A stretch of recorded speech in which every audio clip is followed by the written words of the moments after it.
Okay, hello everyone. End of the session, and it's going to end with Marco Cerezo, and he's going to talk to us about variational quantum state eigensolver. All right. Thank you very much, Konstantinos, and thank you very much to everyone organizing the QuAlg algorithm and the Quantum Week. It's really fun to just be a part of it. So as Konstantinos said, my name is Marco Cerezo, and I'm going to be talking about a variational algorithm that we've developed, which is called the Variational Quantum State Eigensolver. And this is work done in collaboration with students that came here to Los Alamos, Kunal Sharma, another postdoc, Andrew Arrowsmith, and our mentor, Patrick J. Coles. So let me just give you a brief overview of what my talk is going to be about. I know that Samsung in the previous talk already talked about some of the things that I'm going to be mentioning, so I'm going to try to go a little bit faster on those sections. Hopefully, there's a big overlap between audiences. I'm still going to go over them. So I'm going to first talk about variational algorithms, what's their goal, why they're important in this era. Then I'm going to introduce the variational algorithm that we've been working with, the Variational Quantum State Eigensolver, what it is that it does, what's the framework behind it, and what are the analytical results that we have derived. And finally, I'm going to be talking about the numerical implementations that we did for this algorithm. So, as we all know, quantum computers hold great promise to revolutionize many areas of science.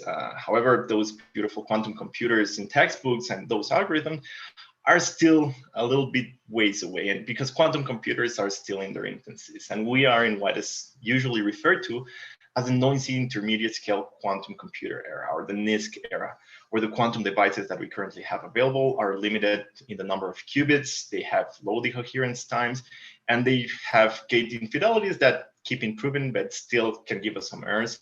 And all in all, this means that we cannot perform quantum error correction on the devices that we currently have. So the question that arises then is, what can we actually do with those devices, where we have to keep into account that qubit count and circuit depth are very valuable resources? How can we make the best out of those NISQ devices?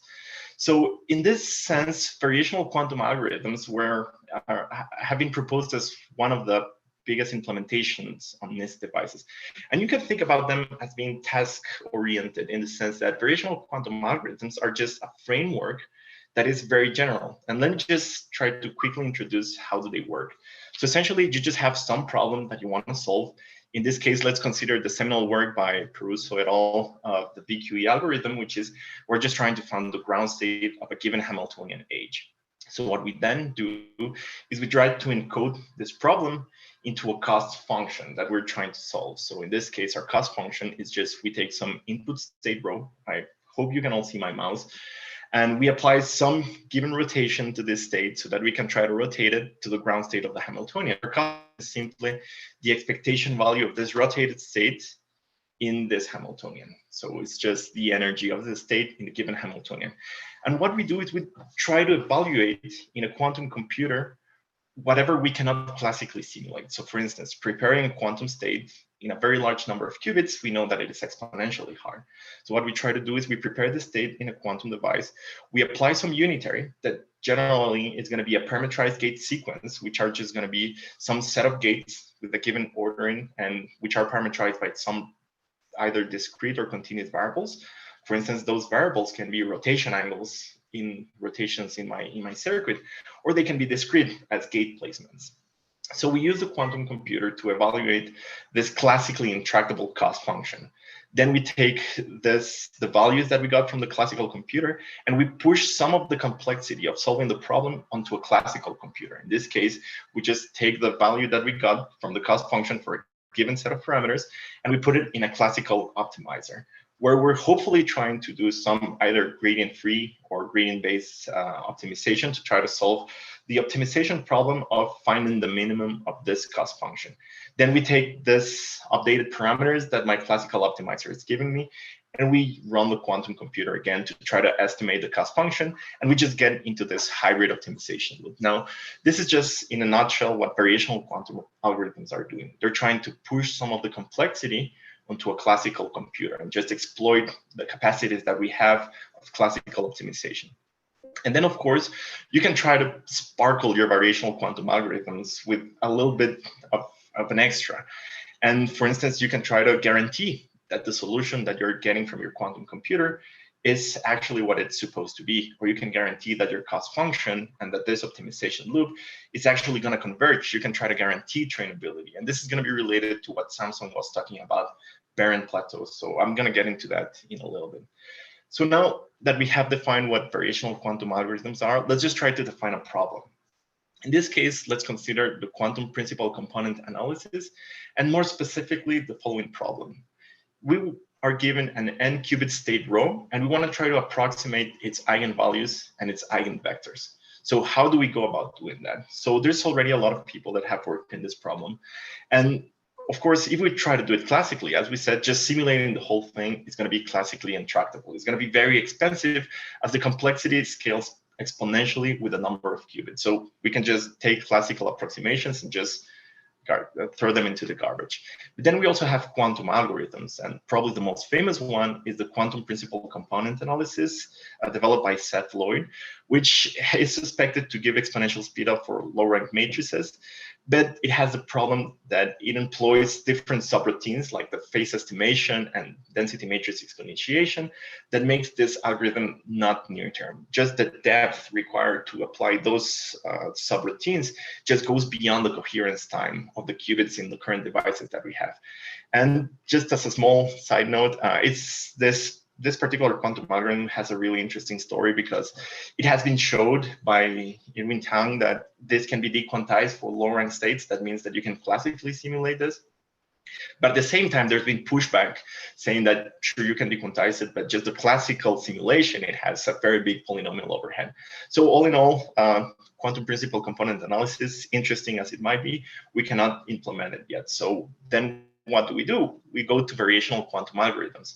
Now, the first variational quantum algorithm to solve this problem is called Variational Quantum State Eigensolver algorithm. It was developed by Patrick Coles and the Lano group by Ryan LaRose, a student in our summer school. And what it does is precisely this. It's trying to approximate the eigenvalues and give out a gate sequence that's going to prepare the eigenvectors. Now, one of the things that this algorithm has is that it requires 2 copies of your state for it to work. So that means that it requires 2 n qubits, and it makes it a little bit more susceptible to quantum noise. And the other variational quantum algorithm was developed by Carlos Bravo Prieto and the group at Barcelona, which is called the quantum singular value decomposition algorithm. And once again, it has higher resource requirements because, first of all, we have to take this mixed state and we have to find a purification for this state, which in principle can be a hard task on itself, and it can also require up to 2 n qubits. So the question that we were trying to answer is, can we solve this problem and can we improve on the resource requirements of variational algorithms? That is, can we reduce the number of qubits needed? Can we reduce the depth? And this is precisely what we've been doing. So the variational quantum state eigensolver algorithm, as I previously said, and let me just rephrase, its goal is that given a quantum state, it can be pure, it can be a mixed quantum state. We want to approximate its m largest eigenvalues and return a gate sequence that prepares the associated eigenvectors. And we want to do this using only n qubits. So getting the minimum number of qubits possible for this task. So how does it work? And let me just give you a behind the scenes overview of the algorithm. So the theoretical framework for VQSE is that it's based on the close connection between majorization and diagonalization. So if we have our quantum state rho, we can just define its eigendecomposition as lambda, where lambda are the eigenvalues that we assume that are ordered in decreasing order.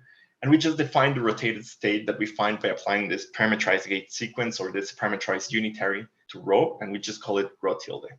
Then if you consider, then we just ad hoc define H as a diagonal Hamiltonian, diagonal in the computational basis, where those E's are just going to be bit strings, and the uppercase E are just energies that are ordered in increasing order. So what we can do is that we can define the cost function similar to VQE as just the expectation value of the rotated state over this Hamiltonian. And you can easily see that this cost function can just be expressed as the product of 2 vectors, a vector E, which contains the ordered eigenenergies of the Hamiltonian, and a vector P, where P is just defined as the probability of my rotated state of being in the eigenenergy states of my Hamiltonian. So it's just those probabilities right here. So, and bear with me with the following sentence. It can be a mouthful, but I promise it's going to make sense. So what we know is that because the eigenvalues of a Hermitian operator majorize its diagonal elements, so that is, let me just define now L as a vector of the eigenvalues of rho ordered in increasing order, then we know that L is majorized by P.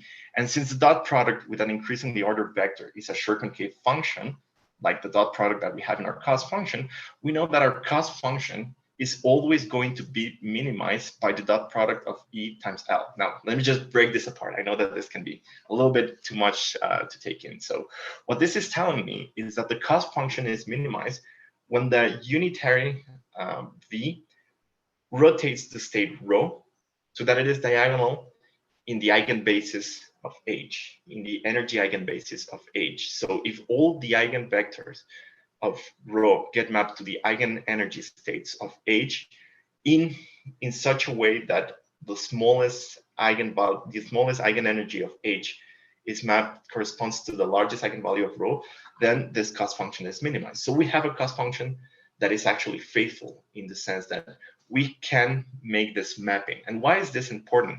Because let me just skip to the following slide, which is the schematic of the VQSE algorithm, and all of that is going to make sense in a little bit. So as I said, our input is just an n-qubit state rho, an integer m of the number of eigenvalues and eigenvectors that we want to estimate, and a given Hamiltonian. Let's just forget about this schedule and this t parameter for now. And what we do is we go into this optimization loop until we get some convergence, where we just call it quits, and we just take the optimal parameters. And once again, why is it important to map the eigenvectors of rho into bit strings? Because once we do this, with the optimal rotation, with the optimal unitary, we just apply it to rho, we just measure in the computational basis. And what we're going to get is that the probability of the bit strings is simply going to be an estimates, the frequencies are just going to be estimates of the eigenvalues of rho. And this is just given by this equation down here. So once we have the optimal parameters, it's very easy to get those estimates of the eigenvalues. We just apply the unitary, measure in the computational basis, and we just look at frequencies. And those numbers that we get are going to be estimates of the eigenvalues of rho. And then similarly, given those optimal parameters, we can prepare the eigenvectors.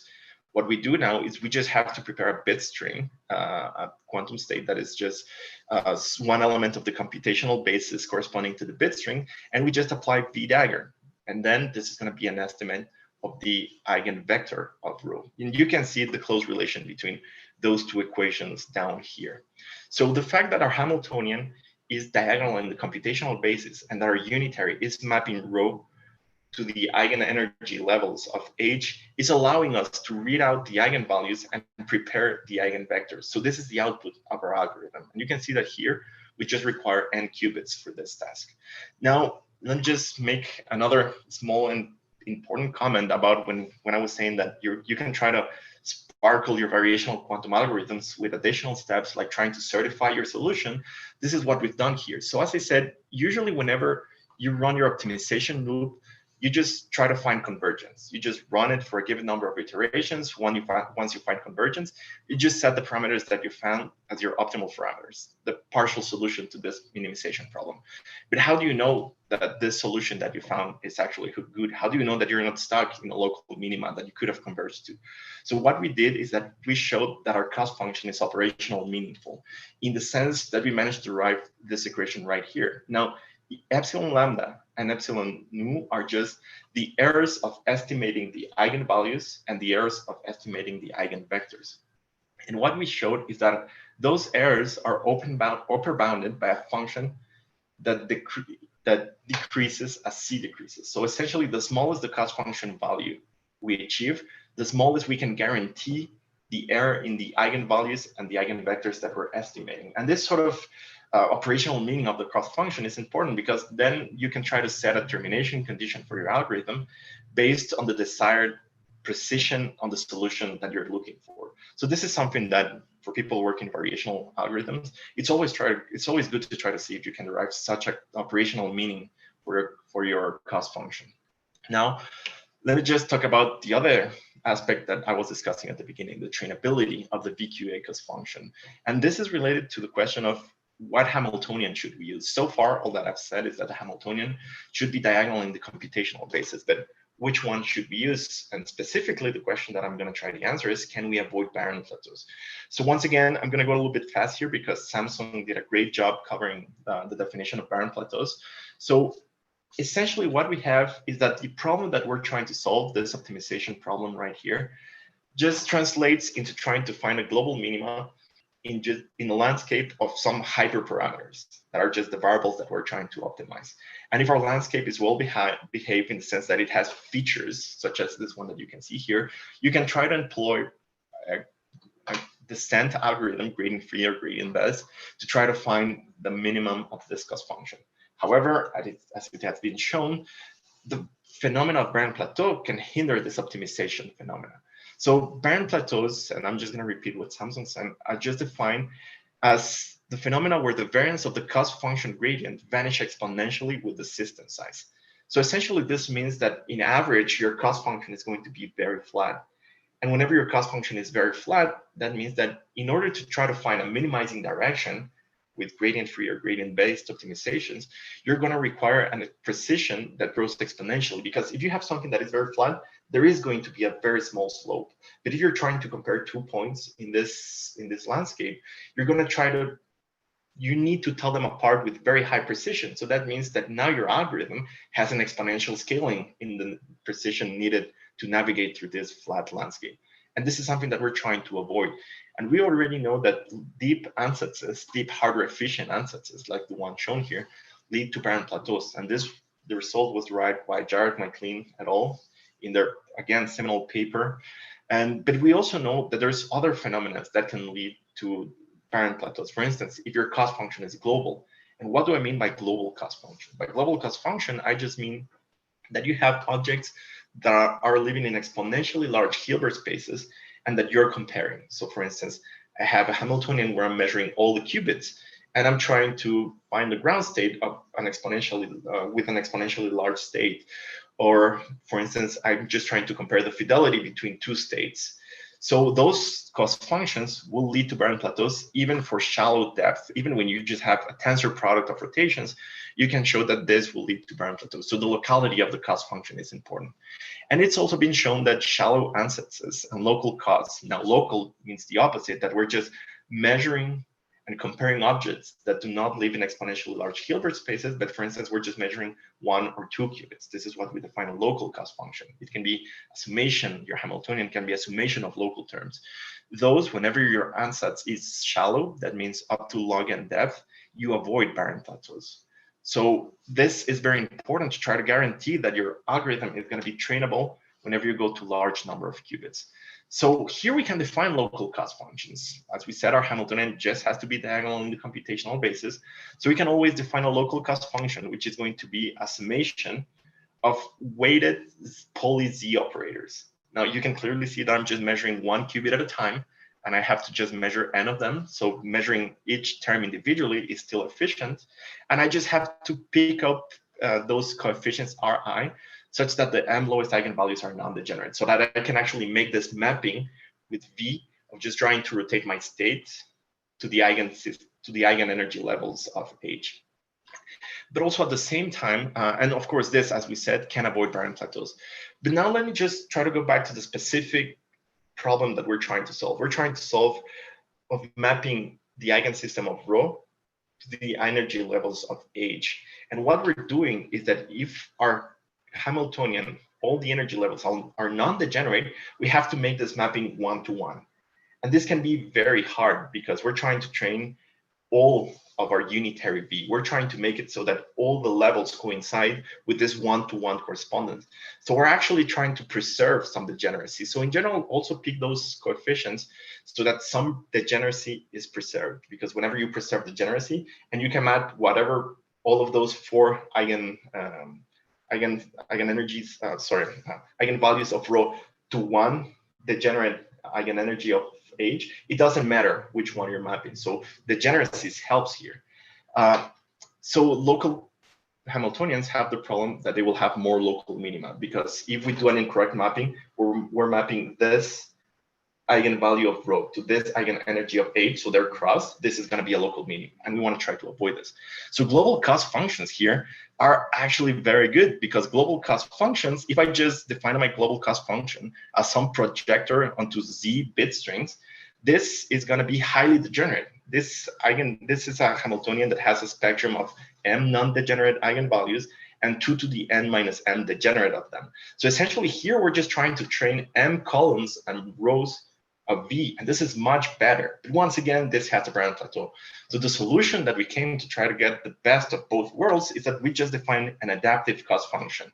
And this is what I was talking about, this parameter t. So whenever your optimization starts, we just initialize this function f of t to 0. And essentially we're training a local cost function that we know can avoid Brown plateaus. And as our optimization moves forward, we just put more weight into a global cost function that has less local minima. And because we're already close to the solution, or hopefully close to the solution, once we get to a fully global cost function, the Brown plateau results do not hold anymore, because they usually hold for random ansatces whenever I randomly initialize them. So this is a very neat solution that we came up with to try to get the best of both worlds. And this global cost function can further be adaptively adapted throughout your optimization. So let me just quick go to numerical implementations of our algorithm. So what I'm showing here, and I know there's a lot of curves, we just run VQSE for randomly generated states, and we just ran it, I believe, 50 times, and we just picked the best run out of them all. So we have implementations for 6, 8, and 10 qubits, and in all 3 cases, we're trying to get 6 eigenvalues.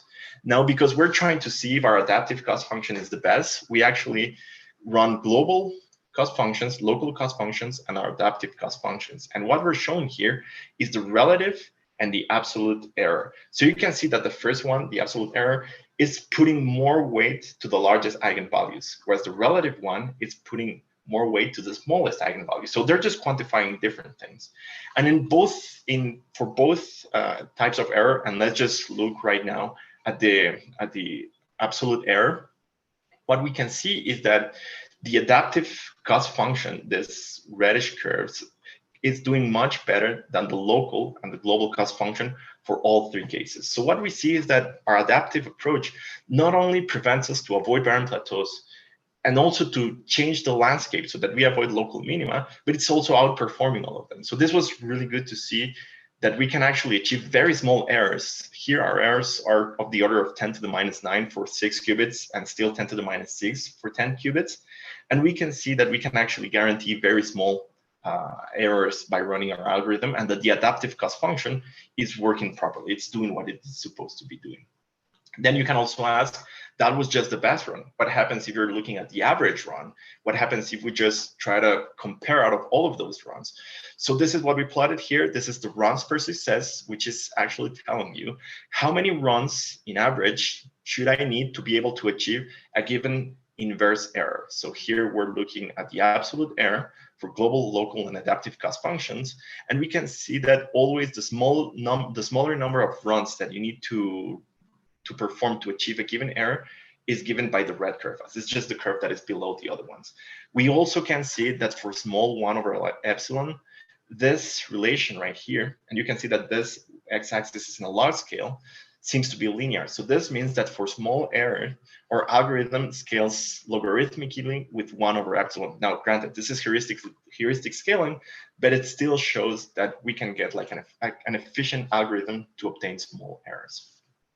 Now I'm also going to talk another cool implementation of VQSE, which is for error mitigation, which is essentially that given a quantum circuit U that prepares a state, in the presence of noise, that we know that when running the circuit U, we're not going to get a pure state phi. We're going to get a mixed state rho. And if the noise is small enough, the largest eigenvalue is going to be phi. So what we can do is try to run VQSE, and if the depth of V of theta is shorter than U, we can try to estimate its largest eigenvalue and eigenstate. So we can try to prepare this state right here, and we can use our algorithm to re-purify rho and produce a state which we call sigma, which hopefully will have a higher fidelity with the state that we're trying to obtain. And this is just because we're reducing the depth via VQSE. And what we did was we took the 3 qubits double, ran it in a noisy simulator. And what we found was this blue curve.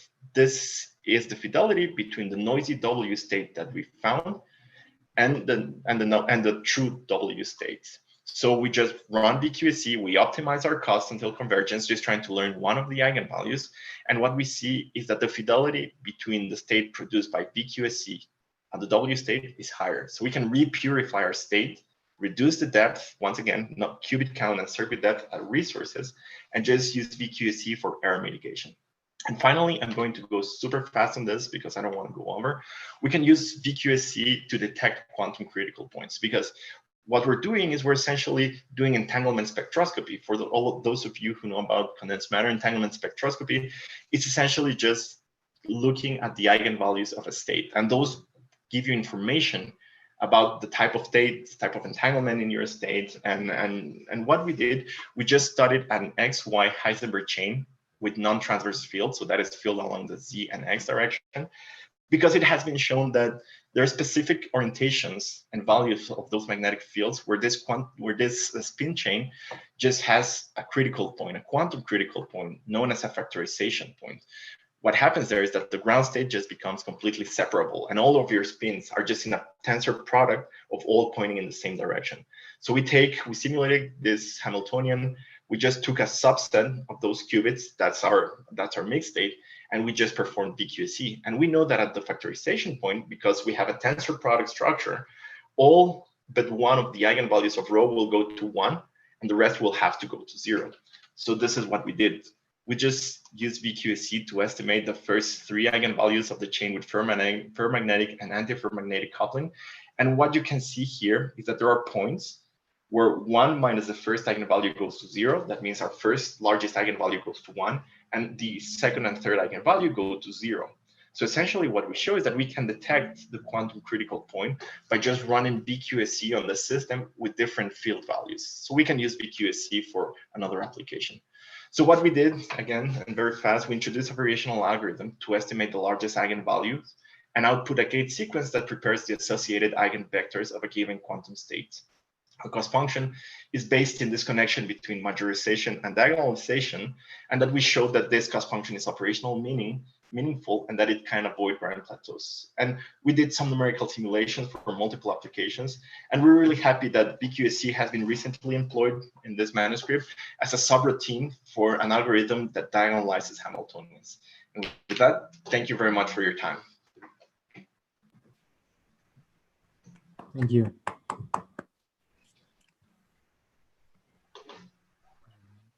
Let me go to the Slack.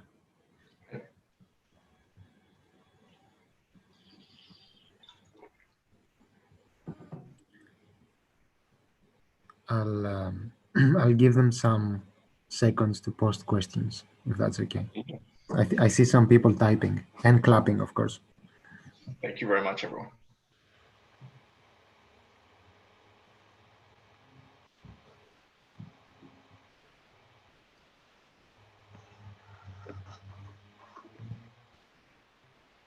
Okay, we have a first question. Gabriel says, well, thank you very much for the talk. What kind of dependency on optimization algorithms is there for VQSE? For example, Laros et al. Show that the gradient-based optimization leads to poor VQSD convergence for 6 qubit product states. Is there a similar consideration for VQSE? Yes, so in this case, because of the structure of the algorithm, that the cost function is just linear with V and with V dagger, you can do gradient-based approaches. So because we can analytically compute the gradients using the parameter shift rule. So we have this benefit that we can compute the gradients, and hence we use gradient-based optimizations in our work and to obtain those numerics. Usually you can also do gradient-free. If I can access the gradient and I can compute it analytically, I would just recommend using gradient-based approach, because you can use essentially parameter shift rule here. So if I remember correctly, parameter shift works if you have, say, your circuit's composed of C naughts plus Pauli rotations, right? You have to have your parameters have to generate rotations of Hermitian operators that just have plus and minus eigenvalues. So you just need a Hermitian operators with 2 eigenvalues. Yeah. So that is correct. And here, I just went a little bit fast over this, but we're using hardware efficient ansatces because we don't have any a priori structure that we can exploit in our algorithm. So essentially here, we're just assuming that we're doing single qubit rotations because we don't have any problem inspired ansatz that we can use. So hardware efficient is the best approach, and because we know that at log n, they avoid variant plateaus. I see. Interesting. Gabriel says thank you. Yeah, I don't see any other questions. I think your talk was very clear. All right. Thank you very much for inviting me, and thanks everyone for your attention. Thank you. And